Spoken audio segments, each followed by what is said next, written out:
এবং সাধারণ মুসলিমদেরকে যথেষ্ট মারছে, মারধর করছে। আমিন এসেছিল, হ্যাঁ, উনি নিজে উপস্থিত ছিল এবং তার প্রেতাত্মারা সহ সাধারণ মুসলিমদেরকে অনেক মারামারি করছে। এবং আপনারা গেলে আপনারা মসজিদের ভিতরে দেখবেন যে ফ্লোরে জায়গায় জায়গায় ব্লাডের ছাপ পড়ে আছে।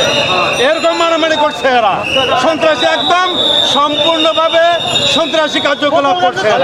ফিরে আসার চেষ্টা করছেন, আসলে কি তাই? ফিরে আসার চেষ্টা করছেন সাবেক, উনি তো ফিরে আসার চেষ্টা করলে তো হবে না। যেখানে আমরা কারো পক্ষে, যেখানে সরকার একজন ভারপ্রাপ্ত খতিব নিয়োগ করছে, সেই ক্ষেত্রে ওনার যেখানে আসার কোনো যুক্তিকতাই দেখি না। যে উনি তো পলাতক, এক হলে উনি পলাতক। দুই নাম্বার হলো সরকার যেখানে ভারপ্রাপ্ত খতিব নিয়োগ করছে, সেক্ষেত্রে ওনার যেখানে আসার অধিকার রাখে না। উনি আসতে হলো মানে